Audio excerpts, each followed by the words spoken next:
క్రొత్త నిబంధన గ్రంథము నుండి యోహాను వ్రాసిన ప్రకటన గ్రంథము 3వ అధ్యాయము. సార్దీసులో ఉన్న సంఘపు దూతకు ఈలాగు వ్రాయము. 7 నక్షత్రములను దేవుని 7 ఆత్మలను గలవాడు చెప్పు సంగతులేవనగా, నీ క్రియలను నేనెరుగుదును. ఏమనగా, జీవించుచున్నావన్న పేరు మాత్రమున్నది గాని నీవు మృతుడవే.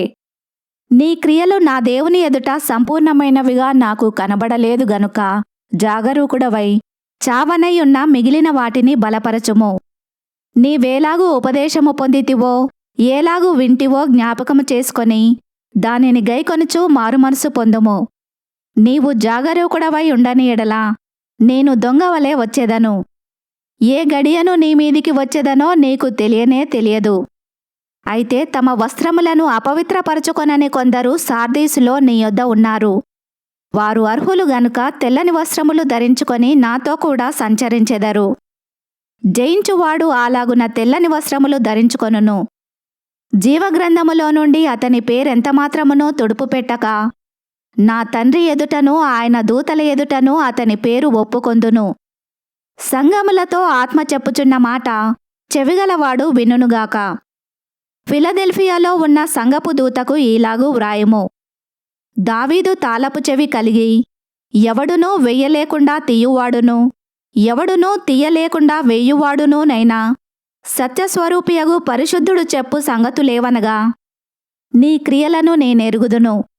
నీకున్న శక్తి కొంచెమై ఉండినను నీవు నా వాక్యమును గైకొని నా నామమును ఎరుగననలేదు. ఇదిగో తలుపు నీ ఎదుట తీసియుంచి ఉన్నాను, దానిని ఎవడునూ వేయనేరడు. యూదులు కాకయే తాము యూదులమని అబద్ధమాడు సాతాను సమాజపు వారిని రప్పించెదను. వారు వచ్చి నీ పాదముల ఎదుట పడి నమస్కారము చేసి, ఇదిగో నేను నిన్ను ప్రేమించితినని తెలుసుకొనున్నట్లు చేసెదను. నీవు నా ఓర్పు విషయమైన వాక్యమును గైకొంటివి గనుక భూనివాసులను శోధించుటకు లోకమంతటి మీదికి రాబోవు శోధన కాలములో నేనును నిన్ను కాపాడెదను. నేను త్వరగా వచ్చుచున్నాను. ఎవడునూ నీ కిరీటము నపహరింపకుండునట్లు నీకు కలిగిన దానిని గట్టిగా పట్టుకొనుము. జయించువానిని నా దేవుని ఆలయములో ఒక స్తంభముగా చేసేదను. అందులో నుండి వాడు ఇక మీదట ఎన్నటికిని వెలుపలికి పోడు. మరియు నా దేవుని పేరును, పరలోకములో నా దేవుని యొద్ద నుండి దిగివచ్చుచున్న నూతనమైన యెరూషలేమను, నా దేవుని పట్టణపు పేరును, నా క్రొత్త పేరును వానిమీద వ్రాసెదను. సంఘములతో ఆత్మ చెప్పుచున్న మాట చెవిగలవాడు వినుగాక. లవొదికయలో ఉన్న సంఘపు దూతకు ఈలాగు వ్రాయము. ఆమెన్ అనువాడును, నమ్మకమైన సత్యసాక్షియు, దేవుని సృష్టికి ఆదియునైనవాడు చెప్పు సంగతులేవనగా, నీ క్రియలను నేనెరుగుదును. నీవు చల్లగానైనను వెచ్చగానైనను లేవు. నీవు చల్లగానైనను వెచ్చగానైనను ఉండిన మేలు. నీవు వెచ్చగానైనను చల్లగానైనను ఉండక నులివెచ్చనగా ఉన్నావు గనుక నేను నిన్ను నా నోట నుండి ఉమ్మివేయనుద్దేశించుచున్నాను. నీవు దౌర్భాగ్యుడవును, దిక్కుమాలిన వాడవును, దరిద్రుడవును, గ్రుడ్డివాడవును, దిగంబరుడవునై ఉన్నావని ఎరుగక నేను ధనవంతుడను, ధనవృద్ధి చేసియున్నాను, నాకేమియూ కొదువలేదని చెప్పుకొనుచున్నావు. నీవు ధనవృద్ధి చేసుకొనున్నట్లు అగ్నిలో పుటము వేయబడిన బంగారమును, నీ దిశముల సిగ్గు కనబడకుండునట్లు ధరించుకొనుటకు తెల్లని వస్త్రములను, నీకు దృష్టి కలుగునట్లు నీ కన్నులకు కాటుకను నా యొద్ద కొనుమని నీకు బుద్ధి చెప్పుచున్నాను. నేను ప్రేమించు వారినందరినీ గద్దించి శిక్షించుచున్నాను గనుక నీవు ఆసక్తి కలిగి మారుమనసు పొందుము. ఇదిగో నేను తలుపు నొద్ద నిలుచుండి తట్టుచున్నాను. ఎవడైనను నా స్వరము విని తలుపు తీసిన ఎడల నేను అతని యొద్దకు వచ్చి అతనితో నేనును, నాతో కూడా అతడును భోజనము చేయుదుము. నేను జయించి నా తండ్రితో కూడా ఆయన సింహాసనమునందు కూర్చుండియున్న ప్రకారము జయించు వానిని నాతో కూడా నా సింహాసనమునందు కూర్చుండనిచ్చెదను. సంఘములతో ఆత్మ చెప్పుచున్న మాట చెవిగలవాడు వినుగాక. 4వ అధ్యాయము. ఈ సంగతులు జరిగిన తర్వాత నేను చూడగా, అదిగో పరలోకమందు ఒక తలుపు తెరవబడి ఉండెను. మరియు నేను మొదట వినిన స్వరము బూరధ్వని వలె నాతో మాటలాడగా వింటిని. ఆ మాటలాడినవాడు ఇక్కడికి ఎక్కి రమ్ము. ఇక మీదట జరగవలసిన వాటిని నీకు కనుపరచెదననెను. వెంటనే నేను ఆత్మవశుడనైతిని.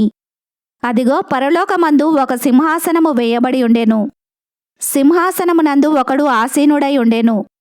ఆసీనుడైన వాడు దృష్టికి సూర్యకాంత పద్మరాగములను పోలినవాడు.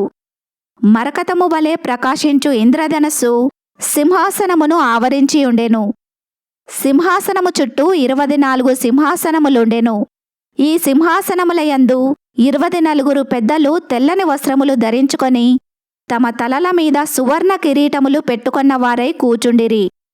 ఆ సింహాసనములో నుండి మెరుపులును ధ్వనులును ఉరుములును బయలుదేరుచున్నవి. మరియు ఆ సింహాసనము ఎదుట 7 దీపములు ప్రజ్వలించుచున్నవి. అవి దేవుని 7 ఆత్మలు. మరియు ఆ సింహాసనము ఎదుట స్ఫటికమును పోలిన గాజు వంటి సముద్రమున్నట్టుండెను. ఆ సింహాసనము మధ్యను సింహాసనము చుట్టూను ముందు వెనుక కన్నులతో నిండిన 4 జీవులుండెను. మొదటి జీవి సింహము వంటిది, రెండవ జీవి దూడ వంటిది, మూడవ జీవి మనుషుని ముఖము వంటి ముఖము గలది, నాల్గవ జీవి ఎగురుచున్న పక్షిరాజు వంటిది. ఈ 4 జీవులలో ప్రతి జీవికి 6 రెక్కలుండెను. అవి చుట్టూను రెక్కల లోపటను కన్నులతో నిండియున్నవి. అవి భూత వర్తమాన భవిష్యత్ కాలములలో ఉండు సర్వాధికారియు దేవుడు నగు ప్రభువు పరిశుద్ధుడు పరిశుద్ధుడు పరిశుద్ధుడు అని మానక రాత్రింబగళ్ళు చెప్పుచుండును.